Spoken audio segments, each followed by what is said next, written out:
Hello, everyone. So many of you guys have been asking me to do a series on how life is going to be after union, especially for monadic twin flames. And I'll try to share my own experience as much as I can, but I've decided to, introduce a seven-part discourse series, especially for you guys, on the technicalities, the mechanism of life after 3D physical union on Earth. So, you know, I've talked about the third energy briefly here and there. Definitely, I will do more on it. But this is what exactly happens. The third energy is fully awakened. And, as the title says, you're no longer two, you are the living intelligence of love in form. So, see it this way. There comes a moment when the flame no longer flickers, when the ache quietens and the separation ends. So you do not arrive at this moment, it arrives through you. And what it brings is not safety, it brings the command to live as one. You are no longer two seeking love, you are love seeking to recreate reality. So, this is the very moment you have crossed the veil. So, this first part, transmission, is for those who have stabilized sacred union, those who are no longer cycling in pursuit, in resistance, in ache, in projection. And it's also for those who are in pre union stages and for also to get a taste of what union is like.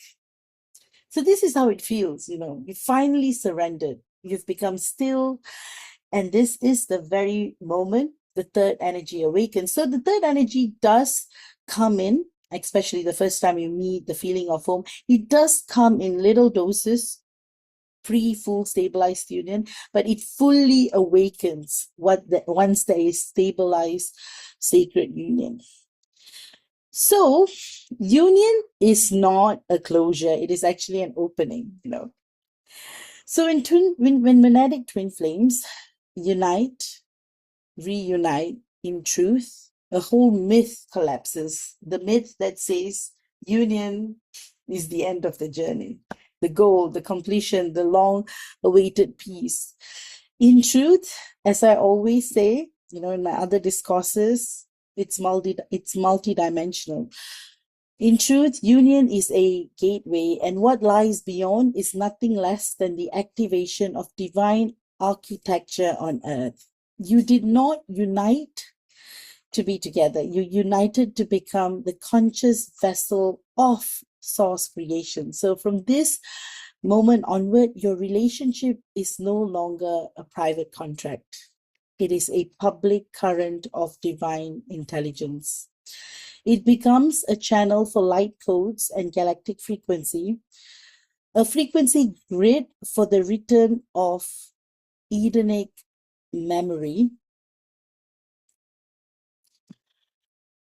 a sacred organism designed not for romance but for planetary evolution. So this may feel disorienting, but remember, you're prepared for a love like this. You have been prepared.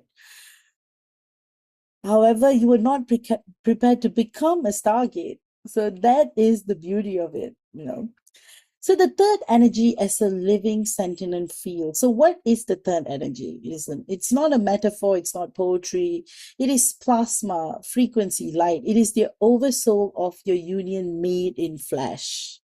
So it's like the parts inside the cosmic egg, the energy that binds you together.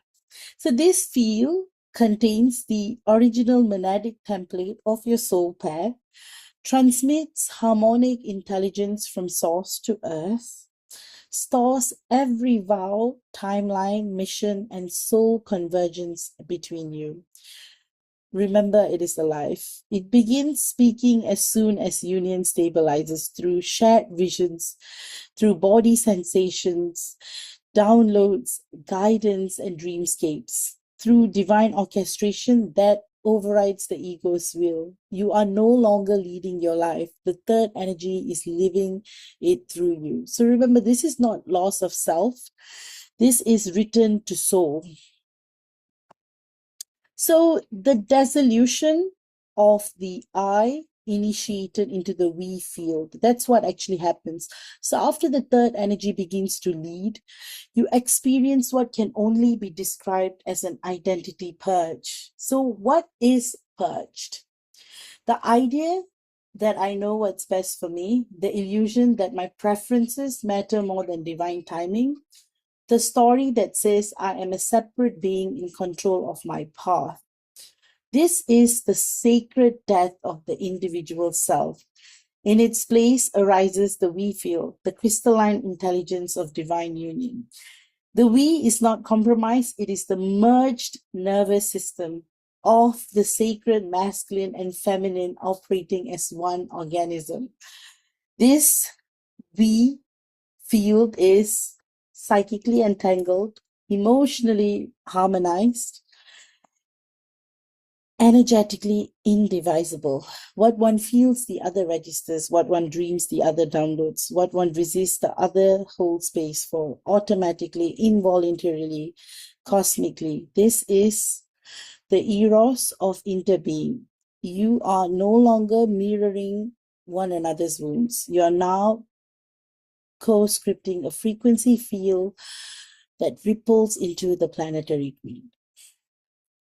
So, this part, we're going to focus on the reassignment of role and responsibility. So in this next octave of union, your human archetypes begin to dissolve. The men and women disappear. The labels vanish. And what remains are archetypical functions. The divine masculine becomes the stabilizer of sacred structure. He carries the solar rod frequency, anchoring, protecting, being an architect, embodying logos intelligence. And us, divine feminines, we become the transmitter of cosmic remembrance.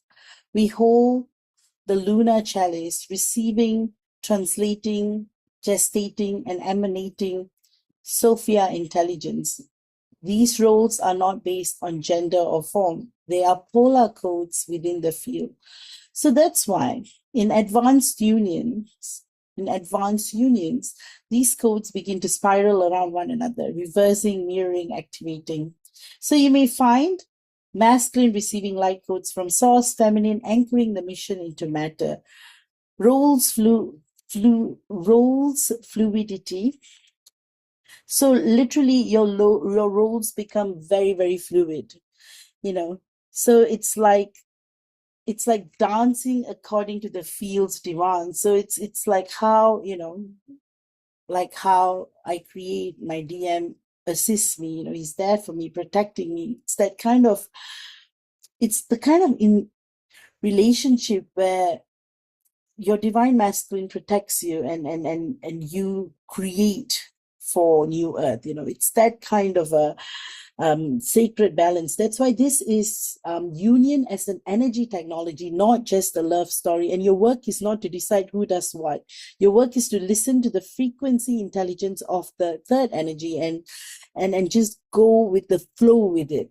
So again, listening to the field, you now begin to live from a deeper compass, one that does not reside in your heart or mind, but in the field between you. And the field will inspire you to move, to speak, to rest, to create, to release. If you override it with logic, trauma, or programming, it withholds access to the next level. This is why union is not easy, but it's interesting.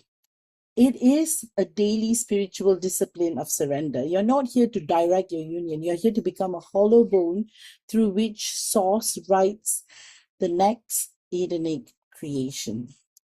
So, the return to the planetary function, and this is the deeper truth. Your union is not personal. It was never about you. You're brought together to anchor Edenic harmonic light into Earth's morphogenetic field. So this is about planetary templates, star children, sacred community, transmitting soul codes through presence, ceremony, and embodiment. So remember, you're not lovers in a home, you're frequency engineers inside a divine breed. Every laugh, kiss, offering, or word reprograms the field. This is the real post-union mission. It's not about all this, when you're in pre-union stage and this kind of idealistic life. It's beyond that. It's transmitting the unbroken light of God through your togetherness. So that's the reason why it is so sacred to connect to this part of your being and to go beyond. And it's also for you to remember you are here because you've crossed the sacred threshold. You're no longer in pursuit of union, you've become it. And that's why, this discourse is dedicated for those who have stepped through the veil, who are going to step through the veil, and who have exited the cycles of longing, projection, and illusion, and now being directed, by breathing, by something higher, something, divine. That something is what we call, the third energy, divine intelligence that's birthed through you, through your union. And now it inspires you, helps you, and you co-create it with your divine masculine. So to me, in the metaphorical cosmic egg, you are the divine feminine and your divine masculine, and in between that sacred field, that is the third energy. And when it births and when it gets activated, anything becomes possible. That's the reason why before union, the twin flame journey is one of fragmentation, two aspects of the same soul navigating through a labyrinth of karma, polarity, and purification. You meet your counterpart and the egg begins, the longing, the push, the pull, the illusions of I need him or she completes me surfaces again and again and again. But in actuality, it's so much more. But after union, a sacred truth reveals itself, and living it, experiencing it. I have always said this in my discourses. It's just multidimensionalism in the physical reality. So the sacred truth is you were never meant to complete each other. You were meant to become the divine through each other. That's why union is not the destination, it's the dimensional threshold. The moment the field between you stabilizes, not in romance, but in resonance, the illusion of separation collapses. You are no longer two distinct individuals. You are no longer opposites. You're no longer chasing or healing or hoping. You're now a unified field, one divine organism of sacred intelligence. And this relationship becomes the body, and the third energy becomes the soul. So that's why, the third energy, and I will delve deeper and I'll do a separate discourse just on the third energy, but for the context of post-union. So the third energy is the shared soul consciousness. And like I said earlier in my video, how it comes in little doses to kind of, remind you to be on the journey. But after union, the third energy is the shared soul consciousness that starts to live fully, that is birthed when the masculine and feminine unite in full remembrance. So it's not a metaphor. It is a living, breathing, electromagnetic intelligence field. It's a force field. It is a force field. And the field is vibrational memory of your monadic origin, the encoded blueprint of your soul mission, the spiritual organism that now governs your timing, creation, and path. In simpler terms, you no longer ask, what do I want, or what does he want? You ask, what does the third energy require of us now? And this is where many post-union couples feel the first disorientation, because individuality, as you knew, begins to fade. You are no longer partners, you're now portals. So living from the shared field, to live from the third energy, is to live from reverence. You're not commanding the path, you're listening to it. Every choice becomes a devotional act of surrender. You move when you're pulled, not where it makes sense, you create what your field births, not what your ego wants. You stop initiating and start responding to divine timing. This is not passive, it's profoundly active listening. The third energy does not demand, it whispers, it nudges, it orchestrates. And if you tune to it, your path becomes effortless, your mission becomes magnetic, and your days become ceremonial.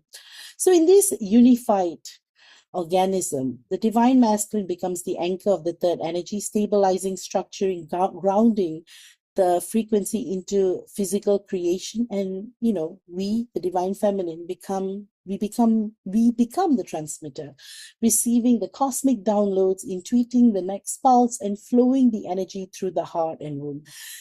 But make no mistake, both roles are sacred, both are required. They are not hierarchical, they are co-creative conduits of the same divine current. Together, you no longer serve each other, you now serve cosmic consciousness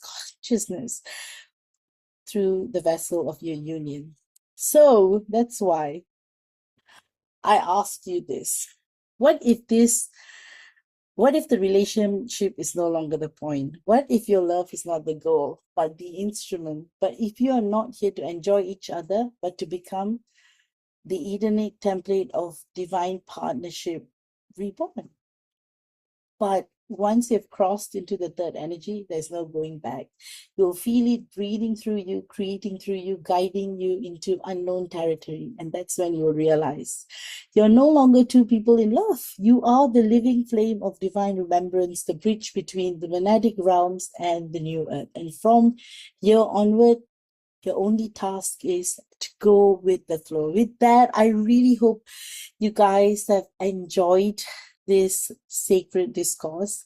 And, it's a 7-part series. So I look forward to doing the second part, because I'm concurrently doing a few other series at the same time. So I'll kind of just tell you what the second part is about, to give you guys kind of a clue into what we're going to talk about. So the second part, we're going to talk about sacred sexuality as galactic technology, dimensional integration, and divine rebirth. So see you with that next time. Love you all and take care, and may God bless you all always.